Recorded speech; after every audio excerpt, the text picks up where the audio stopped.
and welcome to Legally Speaking with me, Tarun Nangia. Today we are going to discuss the Parliamentary Standing Committee report on the functioning of e-courts. And we are lucky to have a very eminent panel today. I have got with me Mr. Mukul Rohatgi. He's senior advocate and has served as the Attorney General of India. I have with me Mr. Vivek Tankha. He is a member of the Rajya Sabha, a senior advocate, as also he is a member of the committee that drafted this report. I have with me Mr. Ryan Karanjawala, who's managing partner of Karanjawala and Company. I would like to welcome all my three panelists for sparing their time for this episode of Legally Speaking.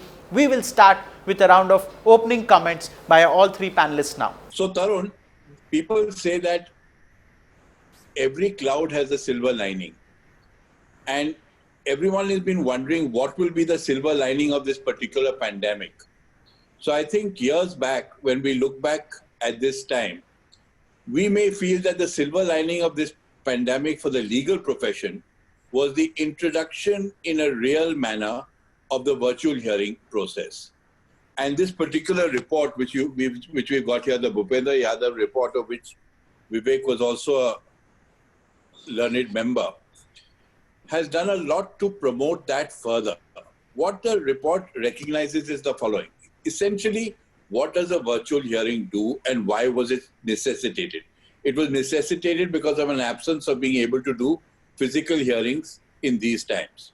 So the virtual hearing took place. People came in from all over the country, even directly to the Supreme Court on video conference. Now, in essential terms, what people have begun to slowly realize is that virtual hearing does three things. It eliminates distance, it saves time, it saves cost. Because it's cheaper for the litigant, he doesn't have to fly all the way down. If a local lawyer appear, he can appear through his local lawyer on virtual hearing directly before the court. So it saves time because obviously he doesn't have to travel, he saves a lot of time. And obviously it eliminates all distance because people from all over the world and all over India can come. In fact, some of our counsels have been coming in from London also. What this recognizes itself and has emphasized in the latter part of the report is that there are, for example, when this percolates to the lower courts, there are, for example, districts in India which are larger than some small countries. Now, people would otherwise have to travel all the way to the district court, go attend, find it that it's been adjourned, go all the way back. Here, this has cut all this out, and this is because of the pandemic, we have been forced to deal with this reality of hearing things in a virtual manner. The report, of course, is not just one-sided. It is not just a rosy picture. It, right in the beginning, points out the several difficulties that are faced by people and will be continuously faced till they are sorted out. And there are three kinds of difficulties. One is access to hardware, because you have to have the wherewithal available in a courtroom to make a virtual hearing effective. The second is access to connectivity, which is not good in many areas. And third, of course, is technical skills. I mean, all of us, Mukul, Vivek, me, all of us will find that our children are in fact far more technically skilled in the handling of these computers than we are. I mean, I'm still sometimes groping with things, having to call people in. Other friends of mine, Rajiv Nair, for example, often takes the advantage of his children living in the same house as he does. I don't know if Mukul does it, but Mukul himself seems quite proficient. So that is how it goes. So this is an ongoing experiment. And what the particular report has done is it has given an impetus to it. It has said and it has suggested, and I think rightly, that in the future, even when the pandemic goes away, at least part of the hearings should be virtual. And it has also, which they will all explain to you, explain the kind of hearings which are more susceptible to a virtual hearing. Mr. Tankha, you have had the unique experience of being a part of the committee and drafting this report on the working of the e-courts that the Parliamentary Committee has, in a sense, proposed. Could you share with us the experiences while making this report, and what was the brainstorming that happened and what can we expect now? Tarun, let me tell you how this whole thing began. It was, pandemic had set in from month of March in a big way in this country. There was lockdown and all that. Parliament was shut, everything was shut, court was shut. In court, after some time, we began these virtual hearings. So I called up Bhupinder ji and asked him, I said, Bhupinder ji, is it possible for the standing committees to meet? At least let's do some work. He said, let me consult others. And within a week, he gave us a date. And that's how the first meeting of the DOPT, Personal and Law and Justice Standing Committee began in the month of July, I think. And then this went on for 2 months. We had about 7, 8, I don't recollect how many hearings. We invited the Registrar General of Supreme Court, Secretary, Ministry of Justice, the President and the members of the Bar Council, the President of the Bar Association of Delhi, and many others. There were lots of people who were invited to come and give their suggestions. Because what was troubling us was that though we had started the virtual hearings in court, but it was not meeting its end. It was one very limited to Supreme Court and High Courts. The quality was very bad. I remember, I don't know whether Mukulji and Ryan had the same experience. There were times when I would go to different high courts on VCs and nothing would happen. For days, the VC would be down or not audible or echoing, and the courts could not really do anything. So all these matters, all these issues became very important for us. And that's how we started debating. And finally, we came out with a report. And this report also, we came out in a record time of 2 months. And I was part of a subcommittee which finalized this report with the other 2 MPs. And Bhupinder ji went and presented this report to the Vice President of India, who's the chairman of the Rajya Sabha. And the idea was that if this report goes to the government early, we will get grants on the basis of this report for the judiciary. And then the judiciary can take up the work of modernization or expansion or improvement, technological improvement of the system.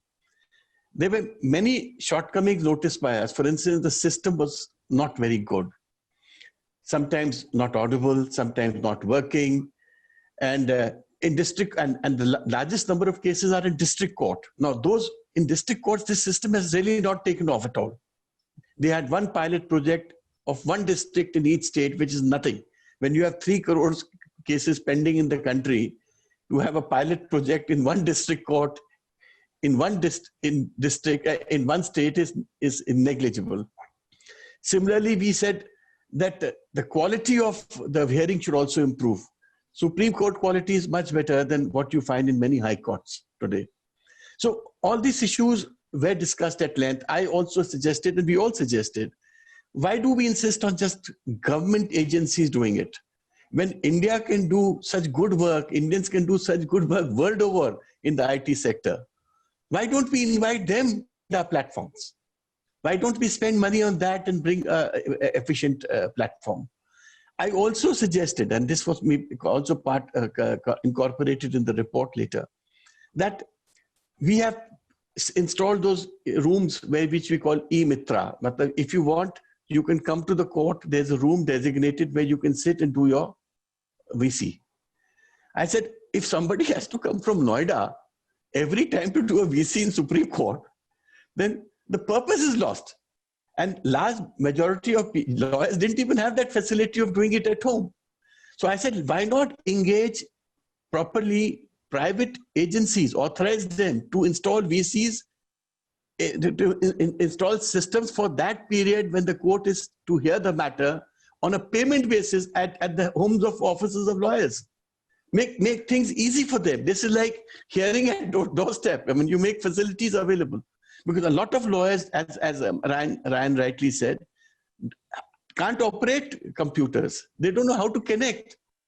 So all this is a huge issue, especially when you go to tier 2, tier 3 cities. This becomes even worse.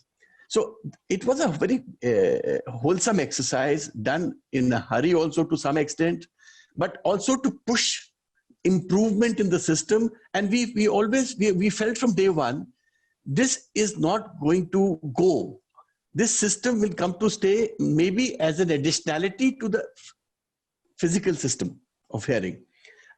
In the month of February or March, till we appeared in some matters, Mukul was also there, could we have imagined that henceforth we will not be going to courts and arguing cases?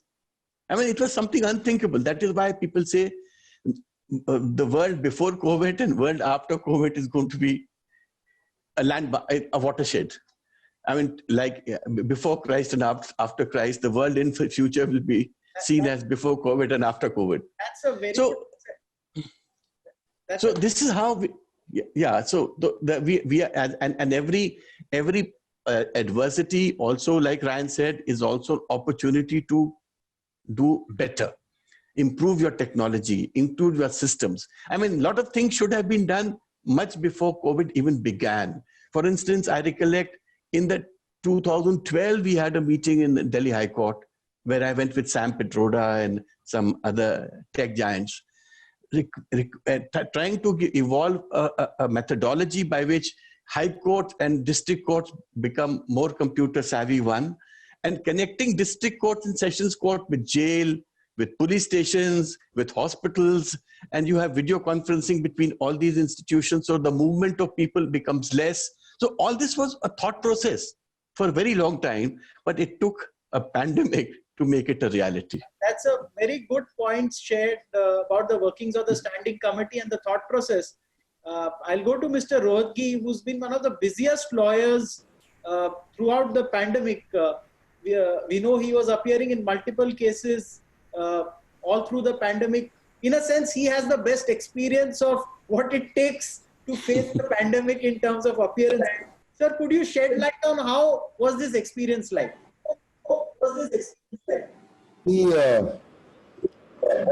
This pandemic is of unparalleled proportion. When everything was shut down, there was a lot of despair, and I was also thinking, when will I ever go to court? Because we of the older generation have now put in 40 plus years. For us, it was a daily routine of going to court, arguing physically, having coffee and lunch, coming back in the evening, sitting in our offices, dealing with clients. Suddenly, the whole thing changed. There was complete paralysis. And for a few days, or a few weeks, I would say, there was complete uncertainty. Then this virtual court started. Initially, I was very skeptical because the system was not okay.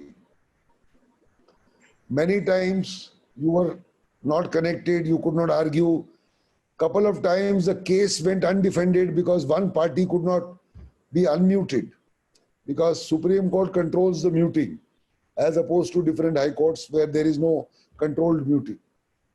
So I was very dissatisfied and I wanted to go back to the physical system, and I remember telling the courts that in big matters where there are 10, 20 lawyers, record is 1,000 pages, don't do it on video.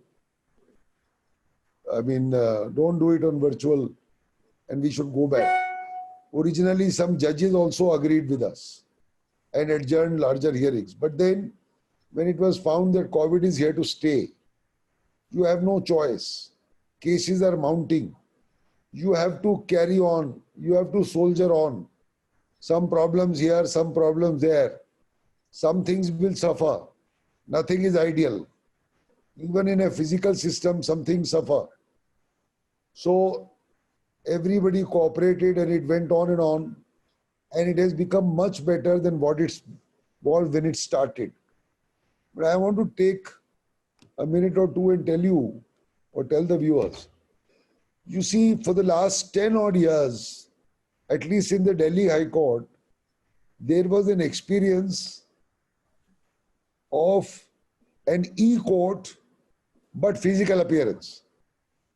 So the idea was that the filing would be an e-filing. You would save paper, you would save trees. The judge would have a computer and the lawyer would be in court, but the judge has a computer. It was a half-baked system because the lawyer went with papers, physical paper, but the judge won't have physical papers, but by abundant caution, a set of physical papers was still there. So that didn't really make sense, and it never took off. Because if the judge has a computer, the lawyer should also have a computer. So if both have computers, then are you required to meet physically? Because the computers can do it, sans the distance. So that never worked. That was a complete waste. Whatever money was employed in that was a waste. This has now worked. Yesterday, I may tell you that I have taken the help of my two sons in steering my way through a couple of courts together, different high courts. Yesterday, unfortunately, both my sons were not available, and I was operating myself from 4 screens. 1 iPad, 1 computer, and 2 phones. It was difficult, but one could kind of maneuver. And we are back to that system of a Passover. We can come back again. Things have, obviously, it's not the same as a physical court, because in a physical court, how the judge reacts, what is the facial reaction, may not be the same. In one sense, this is better because judges don't allow interminably long arguments which are going on or were going on earlier. I think ultimately it is for the better. The problems can be sorted out so that nobody is shut out of a hearing. But one important thing which has to be addressed is this, that in our constitution and in our democracy, a court is supposed to be a public court, accessible to all. Though in the recent past, everybody is not allowed in the court because of lack of space, but yet it is meant to be a public court. That's an essence of a court. Now that still hasn't been implemented either by the High Courts or by the Supreme Court. Only the lawyer gets a link. Even clients at times don't get a link. I think we have to work on that. This report has come at the right time, and I think it's a big shot in the arm. So we should ultimately have a scenario of this staying permanently, even if physical hearings open. But one point I wish to raise, and which Tankha will know. I have been noticing in the Delhi High Court, couple of judges have a physical hearing day maybe once a week. Most lawyers are not going. But this can't work for the simple reason that even if I choose to go for a physical hearing for one case and I happen to have 5 cases, how will I do the other cases from the courtroom when I'm waiting only for one physical case? Because I need connectivity. So this halfway measure won't work. So what we need is, if you have physical courts, you have virtual courts, you can divide the time. And 2 to 4, something like that. So that there is no mix-up. It can work out. There is no doubt that India is adapting to the system. But as Vivek rightly said, high courts can't follow, doesn't make us. We have to go to district and municipal courts, and there are 20,000 of them. You have to connect them. There's no point just connecting the top of the pyramid. Unless you connect them, the pyramid won't help. So a proactive look is required by the judiciary and the government in providing funds. Because let me tell you, the Supreme Court judges are still not sitting every day. The benches are sitting alternate days because their system is not geared enough to take the load of full 10 courts or 12 courts functioning. I think that is the need of the hour. If everybody meets, that is the government and the courts, maybe by December or Jan, we should be able to huff and puff about 80% of our systems in place. Mr. Karanjawala, what are the implementation challenges that you foresee in implementing something as vast as this whole ECourt system, which I think will involve a lot of investment also? It is that things will be implemented ultimately, definitely. The question is, with what rate of progress are you going to be able to implement this? Now, one point that Vivek made, which I liked, which I fully agree with, is that we are not yet fully tapping our inbuilt potential, as Vivek pointed out, and the report points out. India is home to Infosys, India is home to TCS, India is home to HCL, India is home to so many other Wipro, so many other companies which can very quickly provide the kind of services that the courts need. This is the time when the government has to allocate and the courts have to sit together and decide and say, all right, this particular high court will allot to this particular company to service, this particular high court will allot to this company to service, so that simultaneously in each and every court, infrastructure starts increasing at an incremental and an exponential level. Once that happens, everything else, including live streaming, will happen. The point is, you have to have the mindset to employ all the resources you have on hand immediately and to the maximum fullest extent. Secondly, there are many ways. For example, one way to look at it and one way to meet the cost is to say that there will be a group of hearings which will be heard virtually.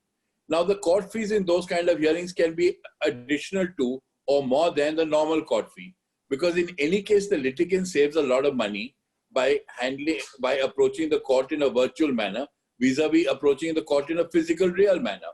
So therefore, a little extra court fees can be paid in order to supplement the resources and ensure that all these things are met at the earliest. See, as Vivek pointed out, as Mukul pointed out today, areas in a courtroom are one of the biggest, largest problems that the country faces. Because as long as justice is slowed down and justice is delayed, people do not get the full sense of what the court can achieve, or the full sense of distributive justice. So one of the ways to do it is, and later on I'll ask Mukul and Vivek to give suggestions, they will find, and even the report talks about it, there are many cases which are far more amenable to a virtual hearing than others. So what the courts can do is, like for example, the report has suggested that the appellate tribunals, the appellate courts can immediately and much more quickly and much more readily turn to a virtual hearing system rather than an original side court. So there are many such things that can be worked upon, many such things that can be done. But the point is, you have to have a group of people driving it, setting out goalposts and seeing that those ends and those demands are met. Okay. Thank you. That's my view. I'll go across to Mr. Tankha. Now, in addition to being a top counsel in the Supreme Court, you also have the vantage view of making policy by the benefit of being in the Rajya Sabha. You have made a suggestion by your committee report that third-party software is unviable for courts. I mean, Delhi High Court is using, say, Cisco Webex, which was praised highly last time by Rajiv Nair, who was part of one of our Legally Speaking shows. He said it's working well. Some other courts may be using something else. Your committee report has stated that own platform should be developed by the Ministry of Electronics and Information Technology. Do you think this suggestion can be operationalized? Is it possible? I don't think we have said that in absolute terms, because I remember the discussion that took place where I repeated exactly what Ryan had just mentioned, that we need to tap the best technology which is available within and outside the country, and it's our technology built by our people. So there's hardly anything as private sector or public sector where technology goes. I mean, technology, you take the best technology offered from whichever source. Number two, whichever source. Number two, we have to make amendments in our constitution, in CPC and CRPC.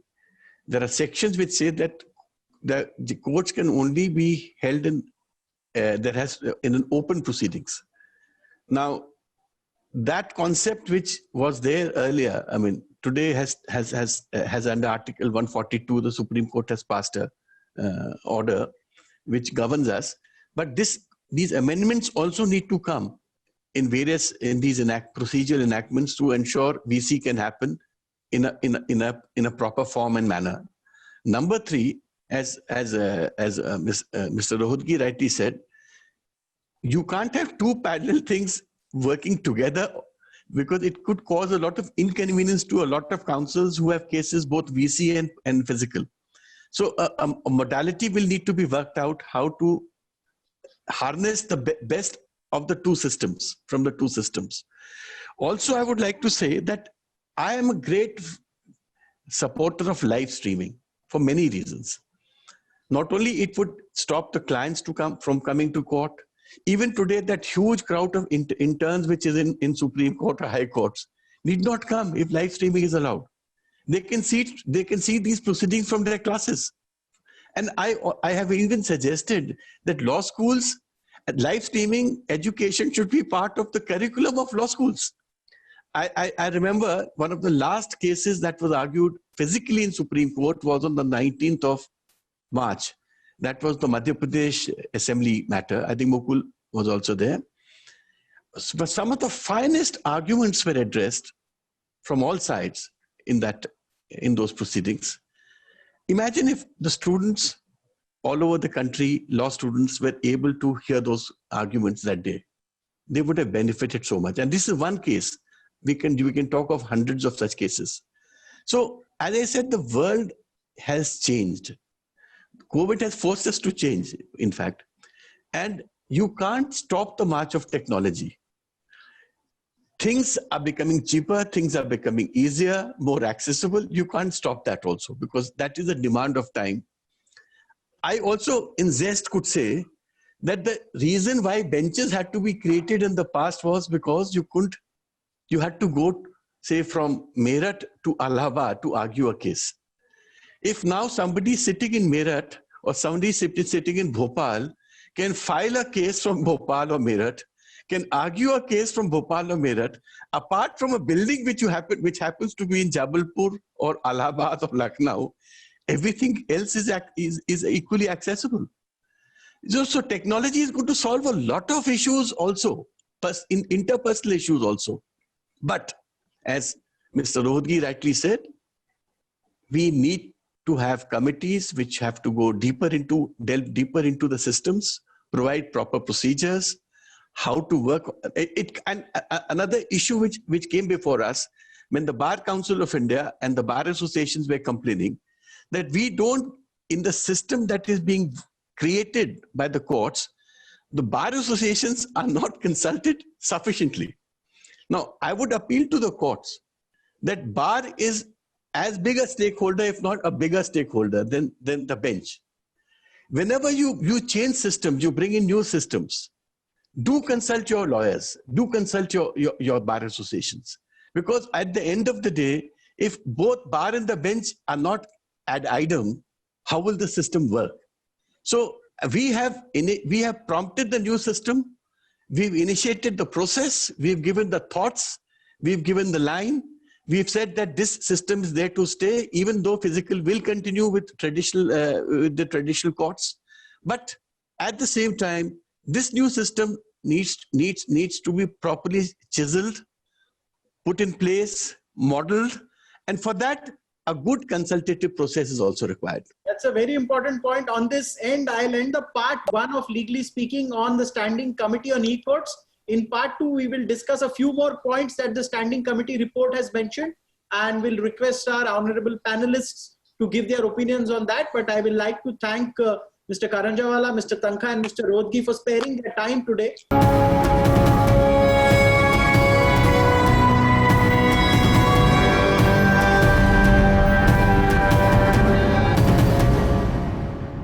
For more such videos, subscribe to the NewsX YouTube channel, hit the bell icon.